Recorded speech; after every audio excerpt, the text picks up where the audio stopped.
Hey guys, it's Greg from BitGoblin again, and one of my close friends recently has been really pushing me to make this video. And I mean really pushing. He's actually been hounding me about this for months, and our friendship was kinda at risk. Anyways, eventually I caved, and now we're here today to talk about the Keychron K2 wireless keyboard. I got the model with the Gateron Brown switches, since I prefer tactile switches, off of Amazon for $95. And today we're going to talk about whether it was actually worth the money or if it wasn't and is just kind of a dud. You smell that? It smells like a bit goblin. Let's start the video off with a quick simulated unboxing. Upon opening the box, you have a manual. Then once you remove the protective foam, plastic bag, and the plastic key cover, you have the keyboard. It's a nice little compact keyboard which at first glance looks kind of nice and is rather rigid. There's also this little compartment under this little fold over thingy that has your extra keycaps, USB Type A to Type C cable, and a keycap puller. It was easy enough to unbox, and it's kind of nice without a bunch of extra pamphlets and junk that really would just end up in a landfill somewhere. As for connecting it to your PC, the K2 offers you ways to connect it both with a wired connection and wirelessly. You just need to flip the switch on the side for whichever way you want to connect. For the wired connection, there's a USB Type-C port on the side next to the OS and connection mode switches, for which you can use the included Type-C cable. And for the wireless connection, you connect over Bluetooth, which is actually kind of neat because it supports up to 3 simultaneous connections, which you can swap between by pressing function 1, 2, or 3. This makes it flexible enough to be both a solid option for a gaming machine, writing workstation, or whatever you want the low latency for with a wired connection, and a decent travel keyboard since it's also rather small and easy to carry. Of course, if you can handle the weight, since this thing is dense. My non-techie girlfriend was actually rather surprised with how heavy this thing was when I was showing it off to her. And on top of all of that, it has support for multiple platforms with the flip of a switch. On the side, you can switch between Windows and Android mode, or over to Mac mode. Easy as that. And of course, any discussion about a wireless keyboard would be remiss without mentioning the battery life. The official specs list a 4000 mAh battery, with claims of up to 240 hours from fully charged without the backlit LEDs, up to 72 hours with RGB LEDs, and 68 hours with a single color LED. I'm guessing the single color LED test was using white since that would require more power than some of the darker colors like blue or red, but either way, we can take those numbers with a grain of salt since, typically speaking, manufacturer battery life claims are tested in the absolute best case scenario and usually are out of reach in typical day-to-day usage. But of course, if those numbers are anywhere close to being true, that would be some decent battery life, especially considering you're not going to be using your keyboard 24/7. You'll probably be using it like 3 to 8 hours at most, and the keyboard also goes to sleep after 10 minutes of inactivity, though you can disable that if you hold the Function S and O keys for 4 seconds.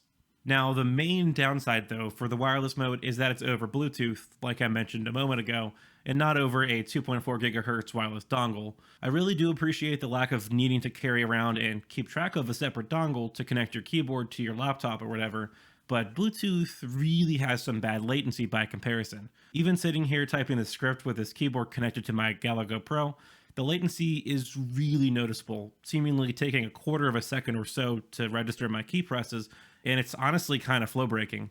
I'll be having a fun time typing away on this keyboard because it feels nice, and eventually I get tripped up on myself, as it's kind of trippy with my hands being so far ahead of what's on screen. Moving on to actually typing on the keyboard, this is my first time using Gateron Brown switches, or any Gateron switches for that matter, and I have to say this is actually a good typing experience.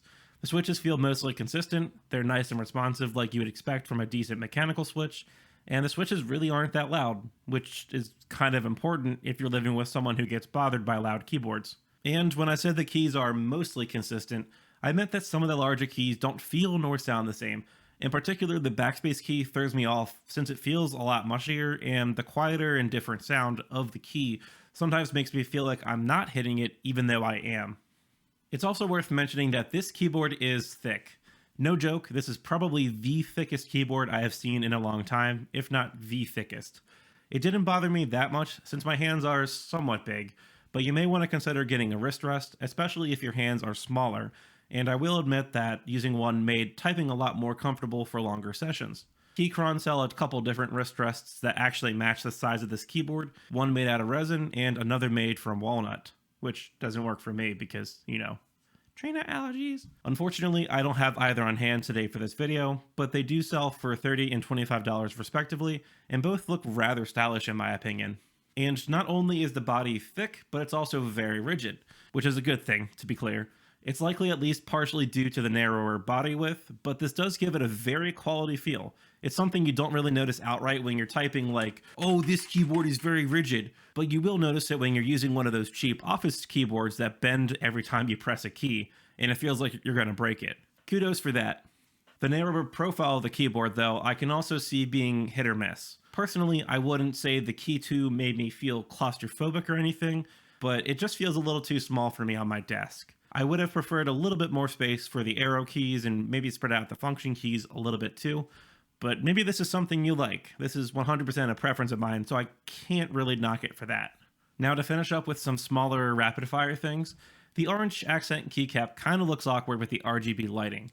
It's like partially translucent where the light kind of shines out strongly through the back of the key, and it sticks out like a sore thumb to me amongst the other keycaps, which not only are a different color, but also are opaque and only allow light to pass through the legend of the keys.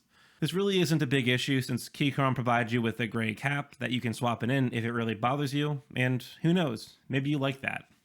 And on a positive note for the keycaps, Keychron provide a set of replacement keycaps that you can swap out, like I said, the orange escape key for gray, swap out the gray brightness key for orange, and even swap the matte keys for Windows.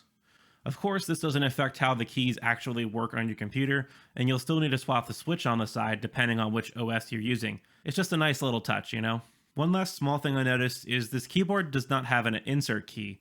I personally don't use it that often, but it does have a use in a lot of keyboard shortcuts, and it is commonly used for copy and paste shortcuts in Linux terminals. So if that matters to you, then you'll have to look elsewhere, or just change your shortcuts. And on a similar note, there aren't any dedicated media keys. You do have some media controls by holding the function key down, but this gives me similar irks that I get from a lot of laptop keyboards trying to cram as much functionality into as little keys as possible. And honestly, it just kind of feels cluttered at times, and they even drop some important ones in the process. It's really not that bad, and it may not even matter to you. It's just a little annoying to me. So with all of that said, where does that leave us? Overall, I think it's a pretty solid keyboard that can work for a wide variety of use cases. It's really versatile and seems high quality enough, and while it may not be for those of you with smaller hands or those that must have a number pad, which, by the way, they do have a K4 model that has a number pad for about $15 or so more, it's definitely one that I would consider for my main gaming desktop, even if it does have some warts. Honestly, the main reason I'm not sticking with this is because I'm currently rocking the Logitech G815 tactile keyboard, which is just, there's not much to say. I just love it. And I'll likely make a video for that in the future. Anyways, that's going to wrap it up for this one, and now I want to hear from you all if you've already got this keyboard and what you think of it, or if there's another keyboard out there that you'd like me to take a look at in a future video, so be sure to sound off in the comments down below. If you disliked the video, then you know what to do, but if you did like it, then go hit that like button and consider getting subscribed and hitting the bell icon so you don't miss any of my future videos. I've also got a Discord server if you'd like to join the community and just chat and hang out with us, or if you need it, there are several channels to get help. I hope you all have a great day, and I will catch you in the next one.